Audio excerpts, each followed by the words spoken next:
Hey everybody, it's Josh Rutledge, your co-host for FearScape Paranormal Podcast. Thank you so much for listening. If you'd like to support us more, please head over to our website, fearscapepodcast.com. There you can click on store and browse some really awesome t-shirts and maybe pick a couple up, or even go to our Patreon page and see how you can support us monthly. We love bringing you awesome content just as much as you like listening to it.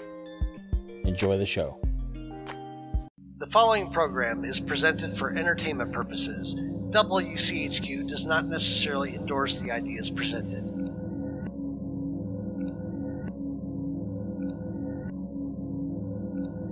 FearScape is a program that explores the legends and lore around many creepy and scary things. Information is researched and presented in an entertainment fashion and is presented based off of what we found. Legends have a way of changing over time, so beware.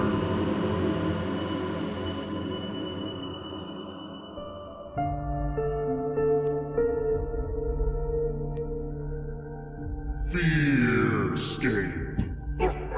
All right, welcome back, ladies and gentlemen, to FearScape here on 100.9 FM WCHQ, as well as the Destination Nation Network. I am your host, Stefan Gearhart, joined as always by my luxuriously just suave host, Josh Rutledge. Thanks for the description. That's amazing. Absolutely. We got a really cool show tonight.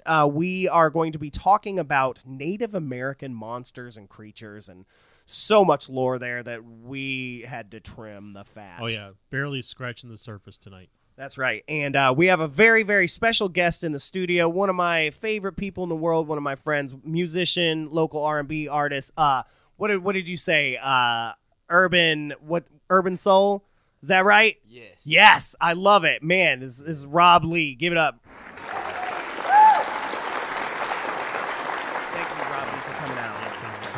Yeah, we are super pumped to have you, sir. Just joining us on this. We're actually going to play some of your music because you got a new EP dropping, and we'll get talking about that in a little bit. But before we get into that, we got to get into some spooky news. People need to know what's going on in the media.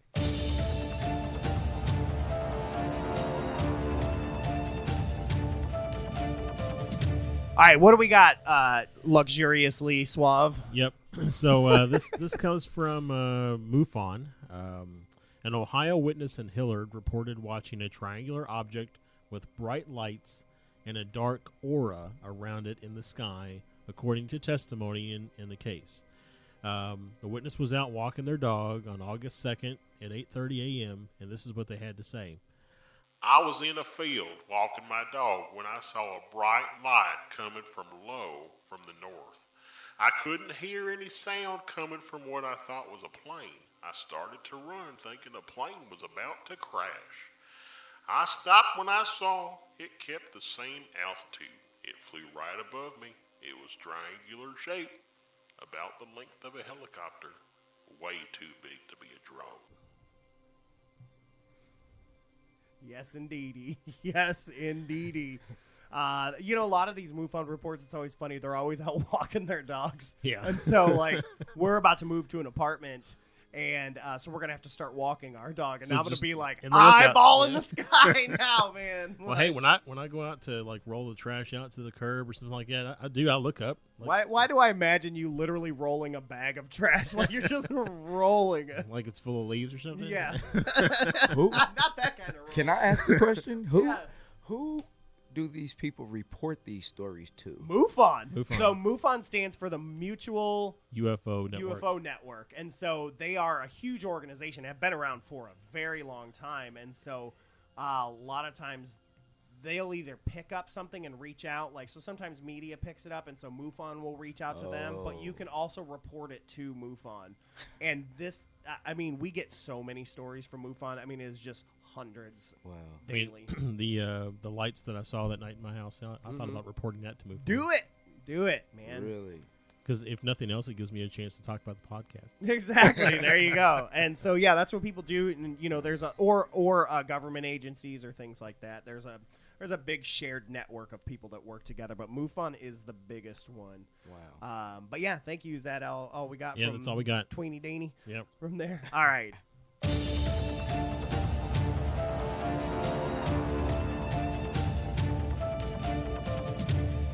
All right, so let's get cracking and smacking and lacking and jack-a-lacking and all that stuff and get into Native American monsters. Let's drop the last one off of there. No, it's a jack-o'-lantern, man. Okay. Don't be. Okay. We can do whatever we want now. But no, we're going to be talking about Native American monsters and creatures tonight. We are in November, and, not to say that the only time we can think about Native American stuff is November, but it definitely jumps out at us. Yep. And so we wanted to pay homage to that because you have an obsession with the Wendigo. Oh, yeah. I love the Wendigo, and that's kind of besides Sasquatch, I think those are the two first, people's introductions into that, or a Skinwalker. Yeah, Skinwalker. Yeah, those are shape-shifting freaks. Yep. But yeah, so we're going to get into that. Rob, feel free to join in and comment and talk, and we're going to see what Josh has brought onto the table to us. I use table because Thanksgiving's coming up. Okay. Well, in that case, I'll say I have a cornucopia of news. A virtual cornucopia. All right, so breaking into it here. Start off Wendigo. Or Wendigo. Or Wendigo. I hate when people say Wendigo. So, my introduction to the Wendigo comes from the book Scary Stories to Tell in the Dark. I thought you were going to say the Book of Mormon, so. No. I'm pretty sure that the Wendigo is not mentioned in the Book of Mormon. Yeah, you never know. The Angel Moroni was actually a Wendigo.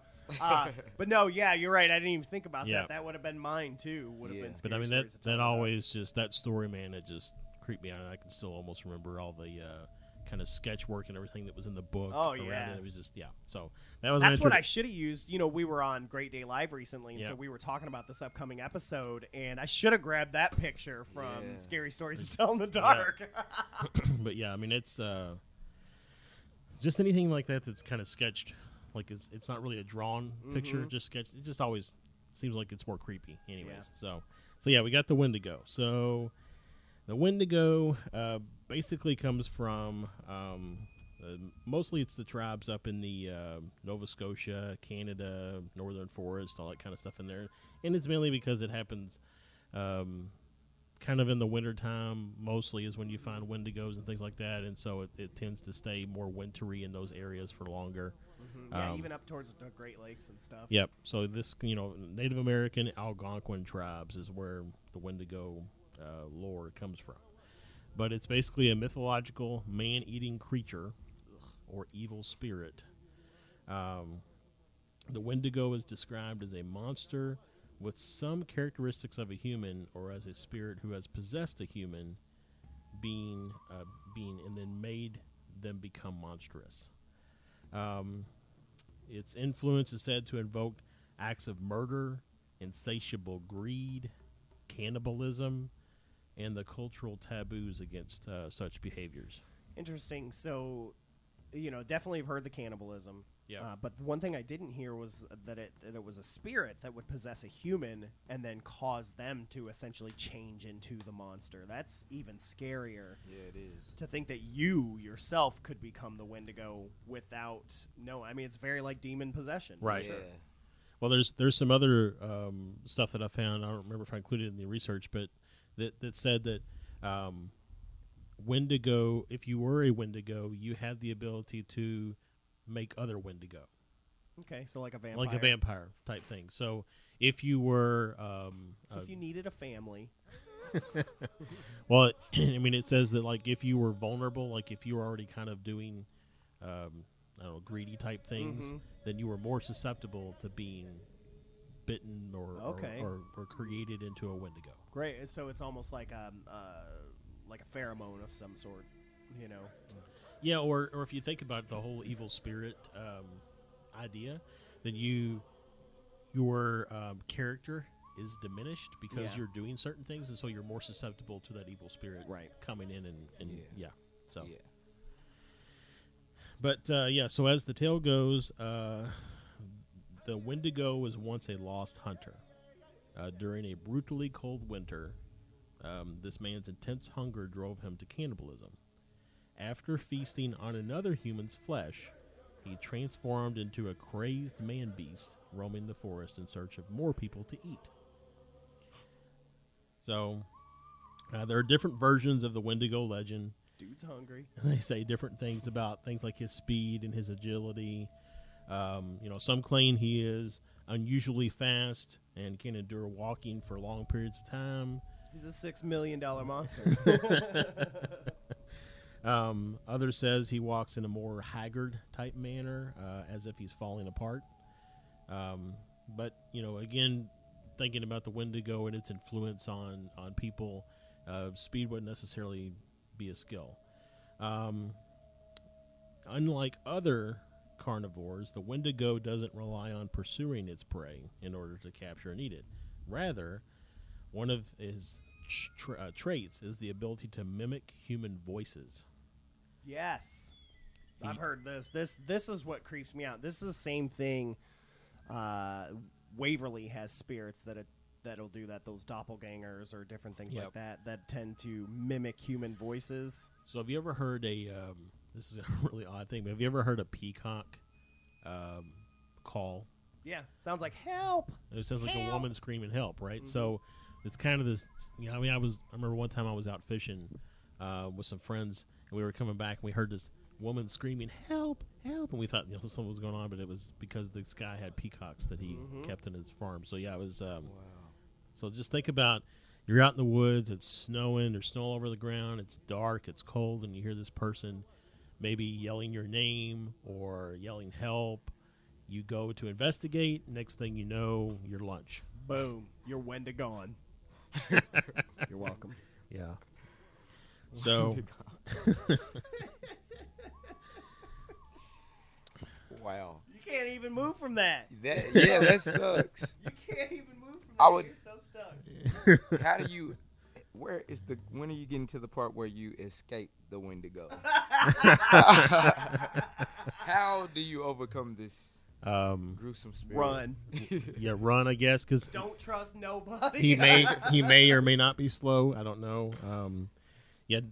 Don't if you hear somebody calling your name in the woods, maybe just stay where you are and call back. Or you just I say, don't wanna "Hey, talk. no, no, help, No. no." I'm gonna go get some help. Yeah. Go get like 50 people. Mm-hmm. I'm cold. Me too. It's winter. Sorry, should have grabbed a blanket. Yup.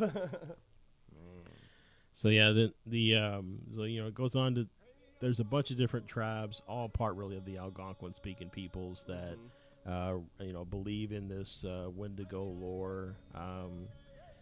Basically, they all think that the Wendigo is a malevolent, cannibalistic, supernatural being, strongly associated with the winter, the north, coldness, famine, and starvation. Yeah, and there's some, I don't know if you have this on here, and so I may be jumping in on it, but it's like there are some traditions that believe the Wendigo were human. Yeah. Like they started as humans, but in the winter were forced into cannibalism. Yeah. They stuck with that and continued with that, and over time they evolved into the supernatural creatures. that And are they now. lived in caves. Yeah. Right? They lived down in the ground. There's a game called Until Dawn. Yes, I love that. I love that game. It's like a choice-based game, and it's the storyline is about the Wendigo. I didn't even think about that. Yeah, and now that I think about it and listen to this folklore, it's like even the choices you made as certain characters would get you killed by the Wendigo if you did, if you made bad choices, basically. So yeah, if you had PS4, I'd let you borrow it. 'Cause it really is good, and it's got like Rami Malek is in it, Hayden Panettiere, like, and they look like them as well. It's like a movie. It's like you're playing a movie. Oh. It's really cool. It's choose your own adventure. Choose your own adventure. It's not high action, so I mean, it's good. It's scary too, It dude. is I made scary. sure to play the whole game with my headphones on. With the lights off too. Oh yeah. Yeah. Oh, Did you make good choices? Did No. you save everyone? No, there were sometimes I legit got scared, and I was like, "You're on your own." Yeah, you can save up to like 7 people, and I think you can literally lose like you can save 6 people, 5 people, 4 people, 3, or none. So it's really a really cool game. Wow. Wendigo. I wish there was a service that allowed you to rent consoles. Oh, Because then I'd rent a PS4 just to play that. that would be You used to be able to, like at Blockbuster and stuff, you could rent a console. Right. Back when you could also rent a VHS tape. Yep. All right. So we got we actually have a description here from a teacher and scholar in Ontario named of Basil H. Johnston. At least that's what I assume it is. Ooh, can I read it? Go ahead. All right. The Wendigo was gaunt to the point of emaciation, its desiccated skin pulled tightly over its bones. With its bones pushing out against its skin, its complexion the ash gray of death, and its eyes pushed back deep into their sockets, the Wendigo looked like a gaunt skeleton recently disinterred from the grave. What lips it had were tattered and bloody, unclean and suffering from suppuration of the flesh.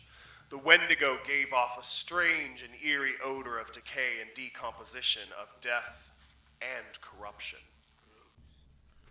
So imagine like Gollum, Yep. Yeah. but maybe walking a little more upright. Like Gollum if he were an orc. Is he a Wendigo? Yeah.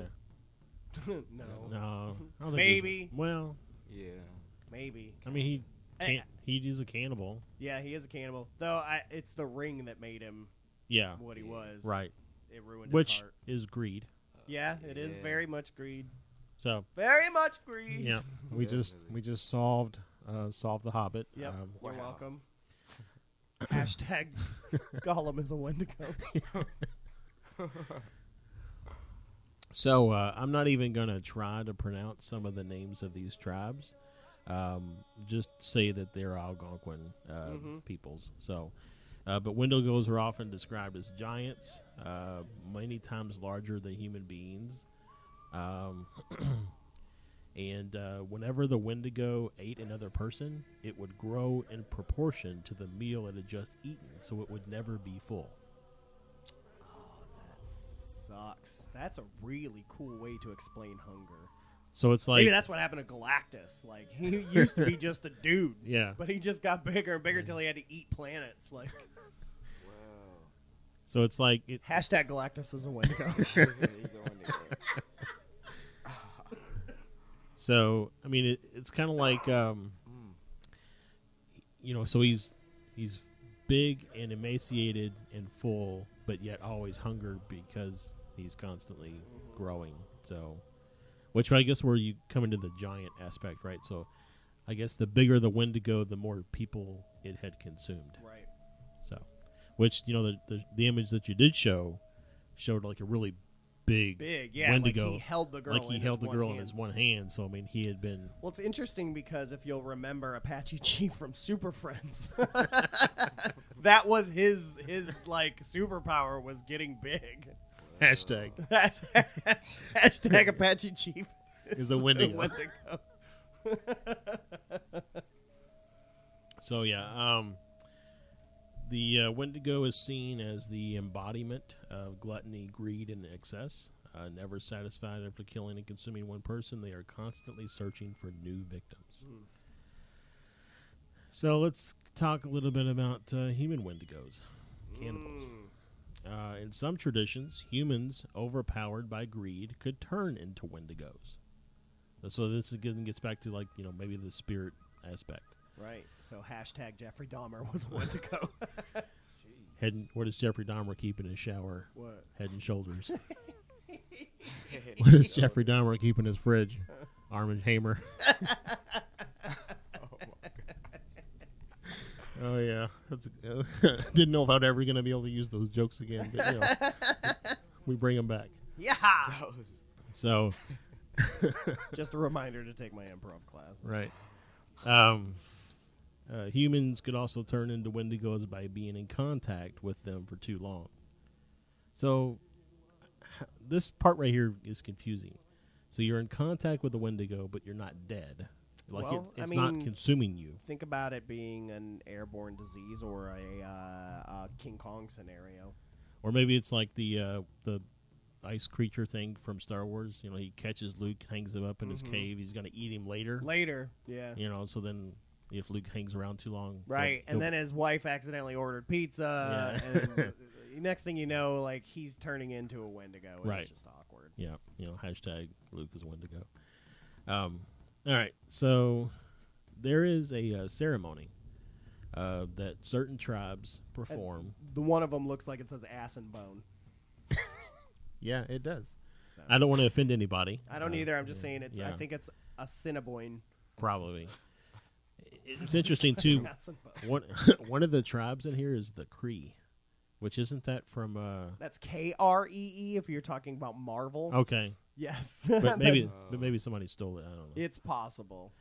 But it is a satirical ceremonial dance, sometimes performed during times of famine to reinforce the seriousness of the Wendigo taboo. The ceremony, known as... Ooh, I want to try this. Go ahead.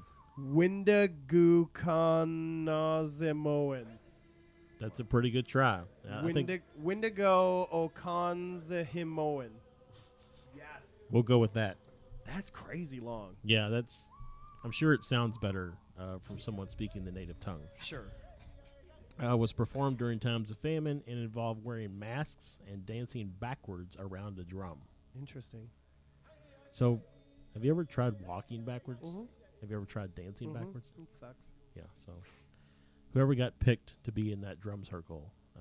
I'm sure they work on it. But they're like, you need to sweep the area really good, okay? If I hit one rock, I'm down. If there's a route that... Yeah, there's one route, we're done. So, now, there is actually a modern medical term called Wendigo psychosis that is described by a psychiatrist as a culture-bound syndrome with symptoms such as an intense craving for human flesh and fear of becoming a cannibal. Interesting. So it's culture-related, not... Yeah. Okay. In some indigenous communities, environmental destruction and insatiable greed are also seen as manifestation of the Wendigo psychosis. Well, it also reminds me of, during the Halloween episode, we talked about the lycanthropy psychosis, which was very similar as well. Yep. So one of the most infamous cases is the story of Swift Runner, a Native American man who murdered and ate his whole family during the winter of 1879. According to, and wait for it, Animal Planet, of all the places to do a story like this. Hashtag Wendigo is an animal. Swift Runner claimed to be possessed by a Wendigo spirit at the time of the murders. He was still hanged for his crime, though. Yeah, so it's interesting, since you brought up Animal Planet, because Wendigos are, sometimes they have antlers, sometimes they have fur, sometimes they're very just like Gollum, like they're skinny and gross and they look very human-esque, but it's all different, and I think different tribes kind of have their own ideas as well. So, yeah, I mean, some of the pictures that I came across were actually, it was like almost like a dog with really long legs and then antlers coming out of its back. I mean, it was really weird looking. So, moving on from the Wendigo, there is another supernatural creature called the Wechuge or Wechuge. I think it's the Wechuge. There you go. Yeah, it actually says pronounced. That's how I did it. You're welcome. And this is a man-eating creature or evil spirit appearing in the legends of the Athabascan people. Which I think is a subset of the Algonquin tribes. Yeah. In beaver mythology, it is said to be a person who has been possessed or overwhelmed by the power of one of the ancient giant spirit animals. So this is actually like, in a lot of Native American tribes, you have these big spirit animals. They're almost like the gods, if you will. And so this is basically a god possession. Yeah, it's very similar to a lot of Japanese lore as well. Yep. So, related to becoming too strong. These giant animals were crafty, intelligent, powerful, and somehow retained their power despite being transformed into a normal-sized animal of the present day. Professor Robin Riddington. Sorry, anything that ends with a ton, I'm just going to assume is snooty English person. She's from Nebraska. Came across stories of the Wechuge while speaking with the Danzi of the Peace River region in western Canada. The Danzi believed that one could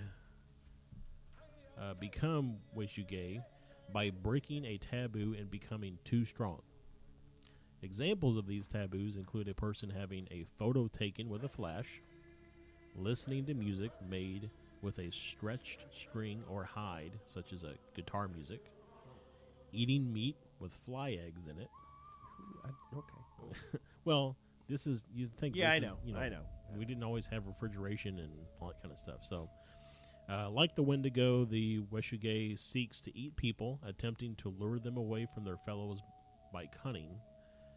The Wechuge is said to be stronger than the Wendigo and also more intelligent and cunning, which, if the Wendigo is an evil spirit and the Wechuge is a sky people, basically, type animal spirit, then that would make sense. Yeah. In one folk tale, it is made of ice and very strong, and is only killed by being thrown on a campfire and kept there overnight until it has melted. Being a Wechuge is considered a curse and a punishment, as they are destructive and cannibalistic creatures. How can it be made of ice and cannibalistic? Or am I misunderstanding? Maybe it's drinking water. Well, I mean, so it's a person who's been possessed by the spirit. So maybe they're frozen. Right. It's a frozen person, but they're still eating people. I don't know. It's like the Ice King from. And then when I think of possession, I guess it's more like a transformation, like, because this is a lot of these things. It's almost funny, honestly. Like, no disrespect to any of the people. No, but I think they know it's lore as well. yeah. It's just But I mean, it sounds like a spiritual transformation, like a description of a spiritual transformation more so than a physical. Yeah. Maybe. Yeah. So I mean, it could be, and it also could be the what was it going for?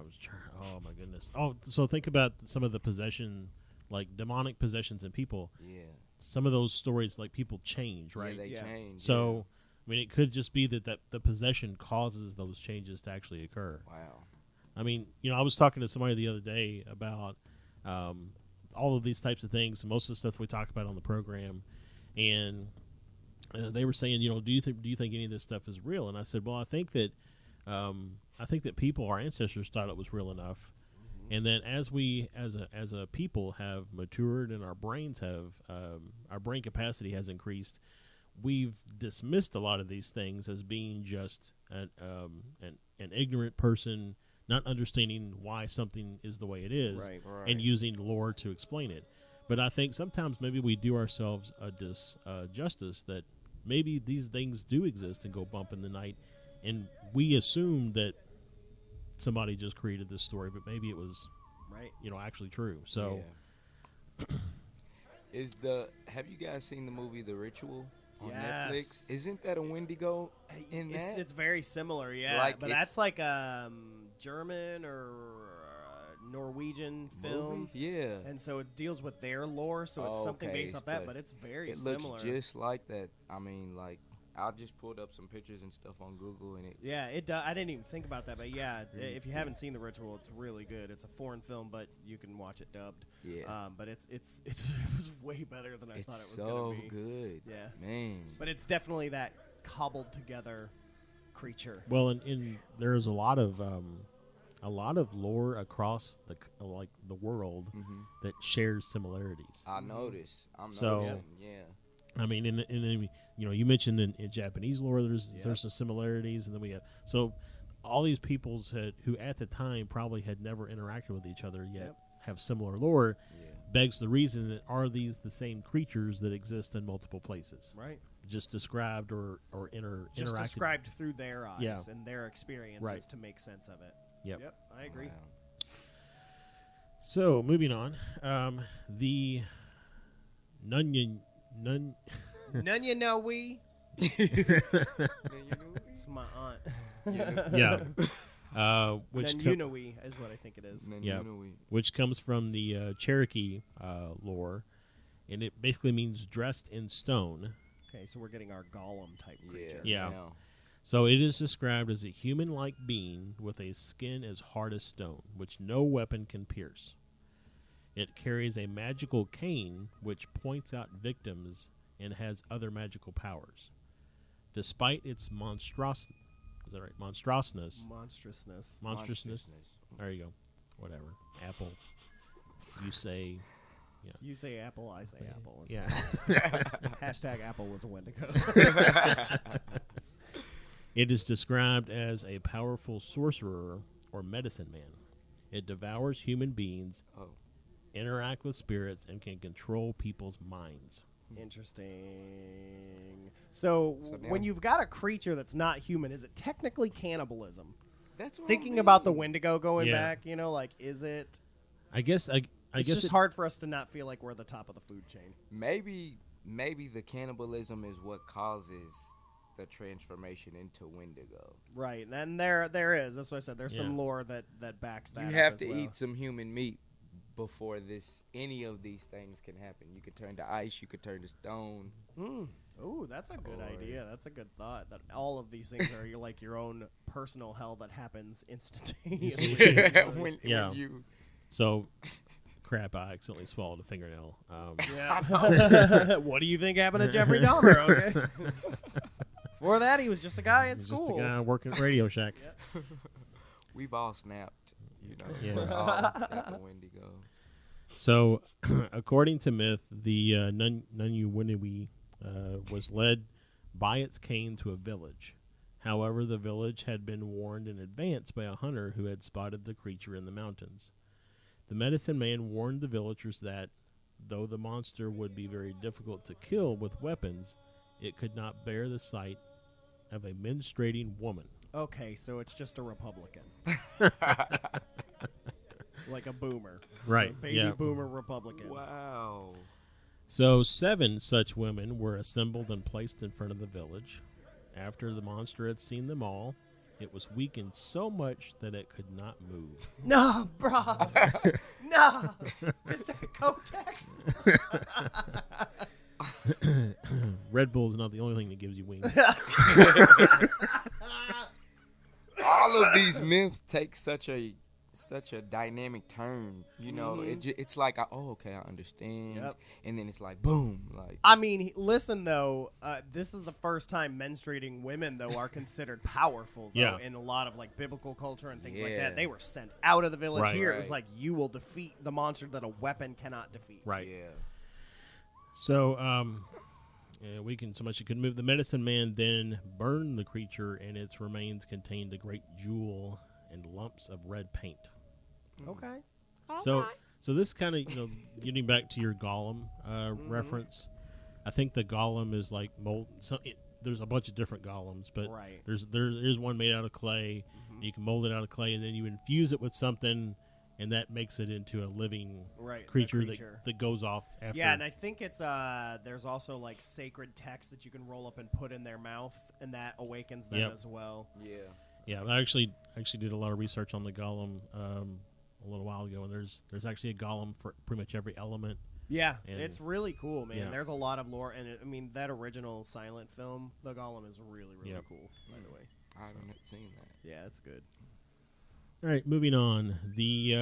Wait. Go ahead. Are those Wendigo in, what's the name of the movie with the ladies that go down The Descent? Have you guys seen The Descent? Oh, the cave creatures? Yeah. I don't know if those are Wendigo, but I mean, it could be. They're cannibal things. Yeah. And they like. That's a good movie, too. Yeah, Descent. It's really good. Yeah, I can't. I tried watching it, I couldn't. It's scary. It is. It's Nuts. So moving on. Good? Okay, that's okay. So the Nunihai, yep, are a race of immortal spirit people in Cherokee mythology. In the Cherokee language, Nunihai literally means the people who live anywhere. But it is often translated into English as the people who live forever. I mean, that's a very different thing. right. I mean, it is. The Cherokee believe the Nunihai to be a type of supernatural human being completely distinct from ghosts and nature spirits, as well as from gods. And in this sense, the Nunihai and the Cherokee equivalent of fairies, and believe in fairy-like beings as universal among all ethnicities, including American. Yeah, Indian I tribes. have absolutely heard tales of Native American little people. Very interesting. So once again, yeah, here's their idea of fae and pixies and brownies. Yep. Similar, but in a whole different continent. So according to Cherokee folklore, the Nunahai had many underground townhouses throughout the southern Appalachian Mountains, which, by the way, Kentucky is in the southern Appalachian Mountain area. Yeah. So it's a big Cherokee area. So. yeah. And they were particularly fond of high mountain peaks where no timber ever grew. Hunters would often hear the Nunahai in the mountains singing and dancing and beating drums. It's very, very fairy. It's very pixie folk. I mean, it's very similar. But when they would go toward the sound, it would shift about and suddenly seem to be coming from behind them or from some other direction, so that the person hearing the sound would never be able to find where it was coming from. So I went camping years ago with my friend Santosh and my friend Mary Taylor. We went camping on this farm in the Daniel Boone National Forest, like right on the Appalachians. And we were up in this farm up in the mountains. And both nights that we were out there wasn't another farm for like 20 miles. We heard this Native American drumming. And it's funny that you say this because when we would move, it felt like it would change directions, like all of a sudden, it was behind us. Both nights that we camped out, we heard it off in the distance, and granted, it could be echoing off the mountains we were in. Right. I don't know, but just like that, it weirds me out a little bit because now I'm like, yeah, I remember it felt like it moved behind us, and it was in a different direction once we went towards a certain direction. So that's really interesting. Yep. Makes you wonder if they're kind of like the Jinn, Right. Live in like an area that's in between worlds. Right. So, all right. So next up we have the Raven Mocker. What a great name. I mean, I feel like if it wasn't 2 words, it would be great as a last name. Yeah, Ravenmocker. It's like Miss Tessmocker. But no, Ravenmocker, what a great name because ravens already will mock you, so it's kind of cool. So what's up these guys? So this is an evil spirit, and this is the most feared of Cherokee witches. According to Cherokee mythology, it robs the sick and dying of their heart. Normally appearing as old, withered men and women, or turning completely invisible except to certain medicine men, they take to the air in a fiery shape with the sounds of a raven's cry and a strong wind as they hunt for their next victim. After tormenting and killing their victim by slitting the victim's head, they consume his heart, doing so without leaving a mark on the victim's skin, and add a year to their life for every year that the slain would have still lived. Interesting. The sound of a raven mocker means that someone in the area will soon die. Raven mockers are normally invisible when feeding, but those with strong medicine can not only spot them, but cause them to die within 7 days. 7 days. Again, the whole numerology of things is just really interesting. But medicine men will sometimes stand guard over the dying to prevent raven mockers from stealing the heart of the afflicted. Raven mockers are feared and envied by other witches of Cherokee folklore, and their bodies may be used by said witches after death. So, it's interesting that I wonder what's the difference between a witch and a medicine man in Native American culture. Probably just gender. Okay. Or dark versus light. Yeah. Possibly. Yeah. So next up on the list we have the Adlet, or Quiglet. Quigley down under. Yeah, I don't know, or Piglet. These are a race of creatures in the Inuit mythology of Greenland, as well as Labrador and Hudson Bay. While the word refers to inland Native American tribes, it also denotes a humanoid dog-legged tribe. So like they were a separate tribe. Yeah. A pack. A pack. A wolf pack. Yeah. The lower part of the body of the canine adlet is like that of a dog, and the upper part is like that of a man. The all adlet run quickly. Because they have dog legs. Right. And their encounters with men usually end with the man as the victor. Okay, so they're playing dog in that regard, whereas the dog is subservient. Right. In Inuit lore, they are often portrayed as in conflict with humans and are supposed to be taller than Inuit. In some stories, they are cannibals. There's a lot of cannibalism across the board. Inuit from Labrador use the term Adlet. Tribes west of the Hudson Bay use the word, or piglet. The monstrous race begotten by the Adlet was identified with inland Native Americans by the Labrador and Hudson Bay tribes. Inuit from Greenland and Baffin Land, which had no Native American neighbors, used the term to refer to the half-human, half-canine creatures. Interesting. So this next one is The Eeyarok? pretty creepy. This is a shapeshifter who kidnaps children and hides them away and then abandons them. The Inukshukataka, I don't know. Sorry if I offend anybody. Of stone. I believe it's the Inukshuk. Okay. I'll just let you pronounce all these. Okay. Allow these children to find their way back if they can convince the Idrak to let them go. So this is Inuit as well. This one creeps me out a lot. Just, I don't know, anything taking children really bothers me. Well, the Inuit are really northern. I mean, they're way up there. They're at like the Arctic Circle. Arctic Circle and stuff So in Alaska. It really makes me want to stay in a nice, fair climate. For sure. Next time, think about that next time you want to take an Alaskan cruise. Well, and that's why it's interesting. You don't hear tale of like the Wendigo or things like that down in like the Seminoles and things like that, where it was warmer because there was a less need for eating cannibalism to occur. Exactly. You're less likely to run out of food stores and all that. Especially kind of during the Ice Age. I mean, like. Oh yeah. Yeah. So the North Baffin dialects, the word or the term Idrak means shapeshifter. The Turek, whatever you just said, Turkasuk? No, that's different. That's different. This is the Tarakasuk. Yeah. Appear like a half-man, half-caribou monster. An Idrak can appear in any form it chooses, making it particularly deceptive. Right. So basically, they're saying while these other creatures are stuck in a form, this is a shapeshifter, which makes them extra creepy. Look like anything. When you are hunting somewhere that an Idrak inhabited, you will see them in the corner of your eye or a fleeting moment. If you try to observe them directly, however, they are completely elusive.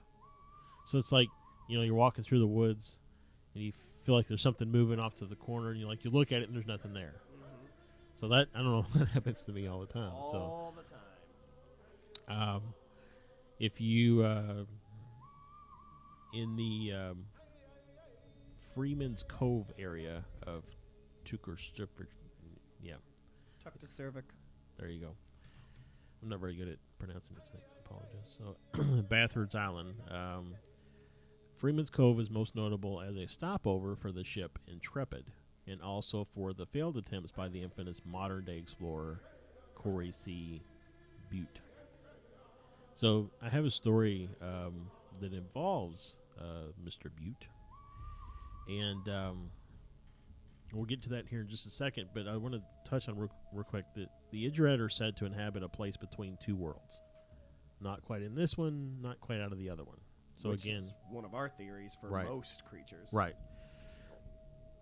In the Inuit further south, the North Baffin group used to hold to the belief that some Inuit went too far north in the chase for game and became trapped between the world of the dead and the world of the living, and thus became the Idrak.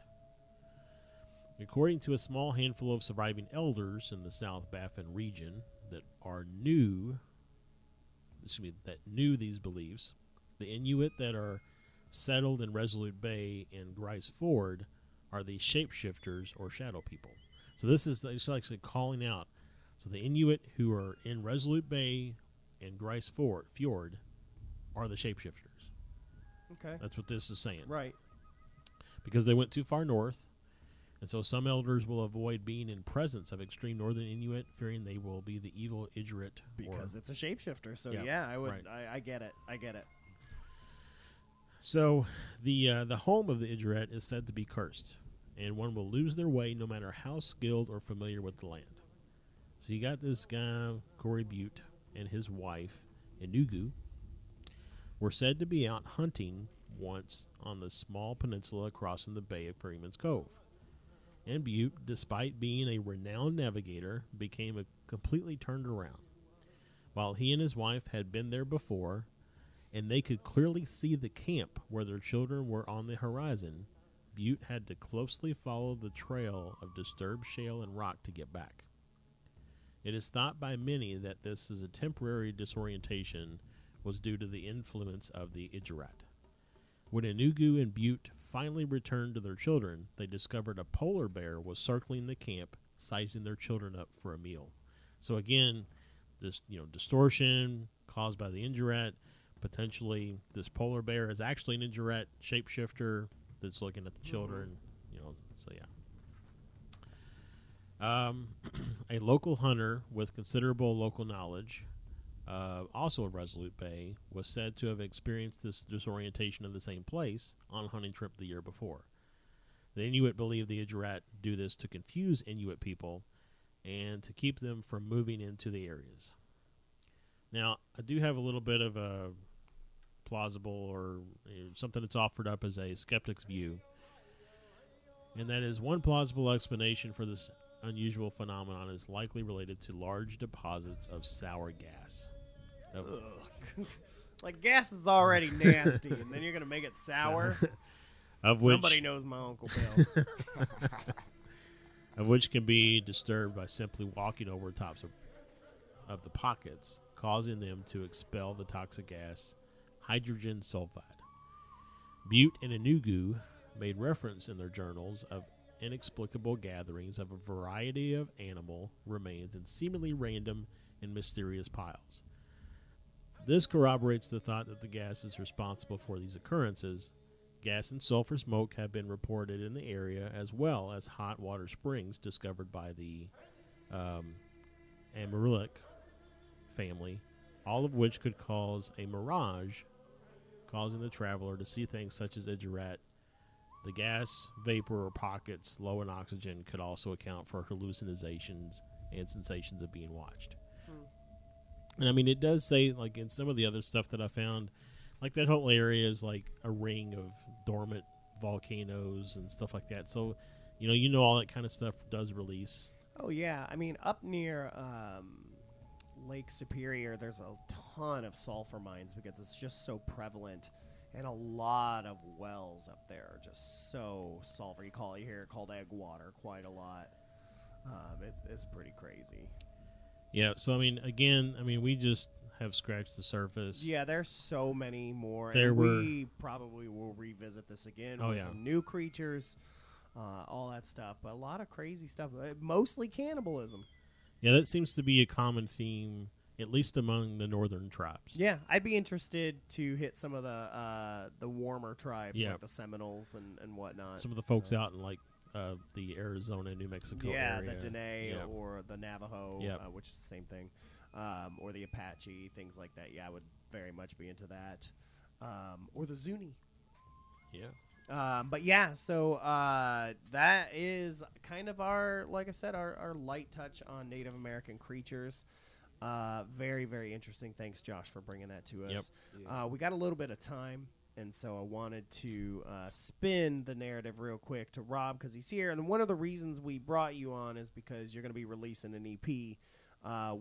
So give us a little bit about that EP and even about your original album. But really, I'm curious about the date when they can get that EP for those that know you. Definitely. So yes, I'm releasing the EP on November the 15th. of this year, obviously. and and it's basically a 4-song EP. It's 4 remixes from basically my debut album Art of Flight, which came out April 20th of 2018. And it's just a collaborative project between me and a local producer named Wechuge. I'll tell you what, I got an opportunity to listen to it, as did Josh, and I really, really dig the remixes. Thank you. On all of them. I really liked all 4, and of course, I'm like, oh, but now what about this song, and what about this song, Exactly. what about this song? I'm like, I would have listened to Gulches do the whole album. I know. Like, this is literally my favorite remix album next to Belle Biv DeVoe's Boot City remix. Wow. That's Really? my favorite. I'm not a huge fan of remix albums, I don't like but I them love either. Boot City. Boot City I like better than the original album. But yeah, I really dug this, especially the song that we're going to play in a little bit is my favorite one on there. But yeah, so I know, talking to you, you said this is a little bit of a holdover, right? Yeah, so basically, honestly, I got to a point within this year where I wanted to completely move on from the Art of Flight project and just start pushing new music. And I had worked on these remixes because it originally was supposed to be the full album remix, so that way I could offer like maybe a double disc repackaging type of deal. But basically the hard drive that a lot of the songs were saved on ended up being corrupted. Oh man, I know. So I lost my like original song files, you know, like my acapellas and just the recordings. Wow. Period. Yeah, sucks.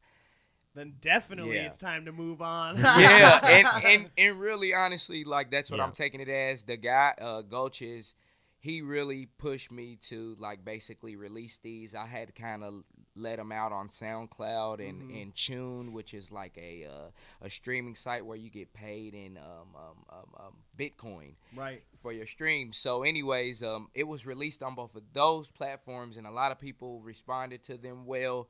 So I was like, hey, I need a project to release to just basically hold everything over because I want to continue to take my time with the new music. Yep. So, so that's how this project came about. And I honestly did not even plan on really pushing it or releasing it at all. So I think I'm just excited about the fact that I'm glad you are. It's good. I like it, man. And I'm sad. I would have loved to have heard the whole album. But I'll tell you what, I'm sick of you teasing me with new music. I know. You keep teasing us with like recordings and stuff. I know. I'm so ready. When is this new album coming? So basically I am going to start pushing new things as early as late December, like early January, and I'm still kind of working on how I want to do that because I have so many things that I just want to drop this, that, and the I need other. your Christmas album stat. Christmas, which is just how you know it's gonna probably end up being a whole album or something. Right. But I really am at the point right now, working wise, where I can kind of split things up, and I can kind of do a project at the beginning of the year and a project at the end of the year. I'm just kind of still figuring out exactly how I want to do it because regardless of however it ends up being packaged, I'm releasing something January 1st. Oops. But yeah, like if not sooner than that. Yeah. Like keep doing it, man. I mean, we've been friends before your music, but we've gotten closer because of music. Had you sing at my wedding. Yes, I'm very anxious. Like when I tell you that I love your music, I mean it. My wife jams to it. You have made many a night for us. That's awesome. You are on our playlist. So awkward moment. Yes. But yeah, I love so it, many man. people have and said I that. and I love the side beats that I find of places where you've guested it, because I'm always finding new places. Yeah. You know, like I've told you before. I love that one you did with the sound. What are they called? The Freedom Sound. Oh my God! I was just playing it. You were just playing it, but I know. Yeah. Here we are, so familiar.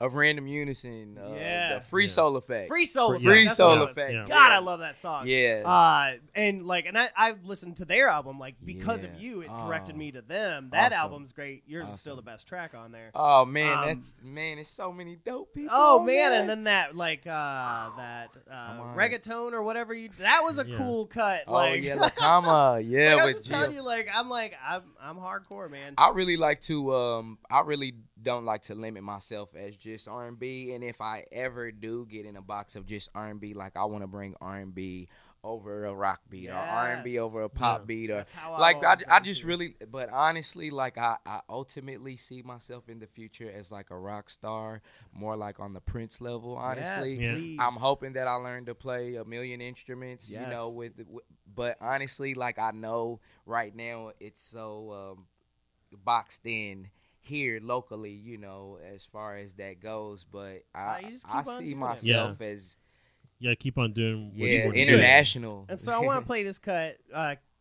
Keep it real, Braxton. Ooh. I already liked this song before, and I like it even more now.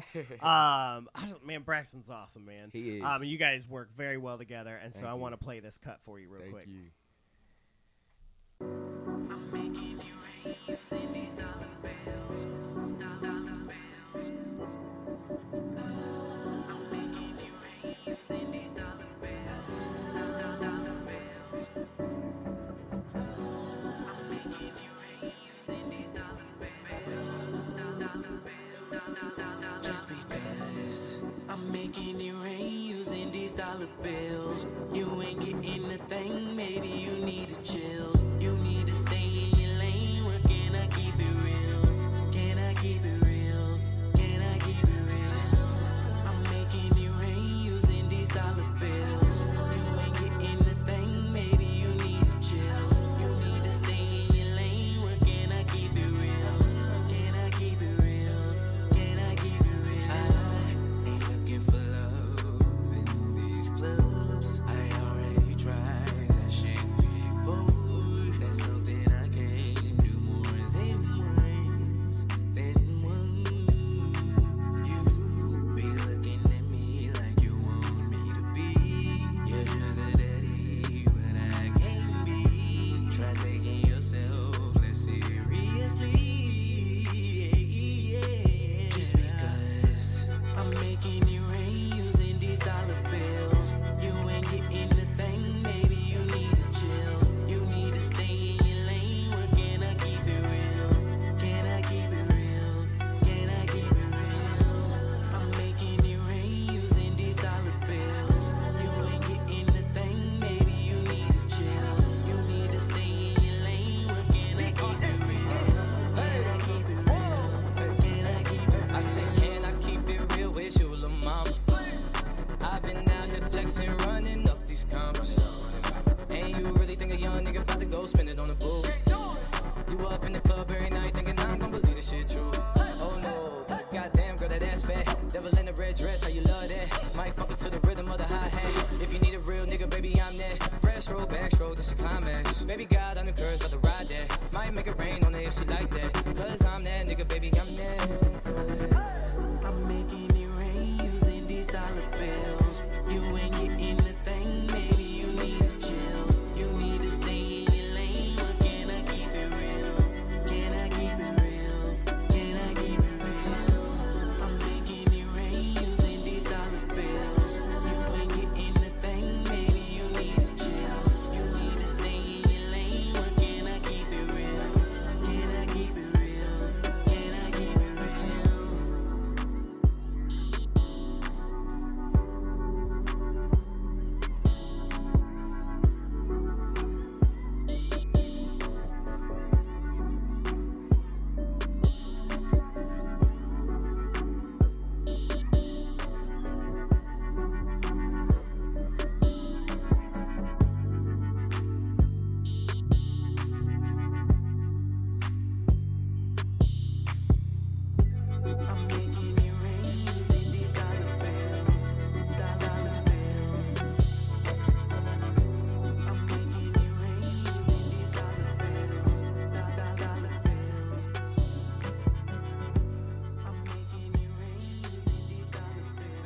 All right, so that's it, man. So November 15th. November 15th on all the streaming EP, platforms. yeah. The EP, yeah. All the streaming platforms. Check it out.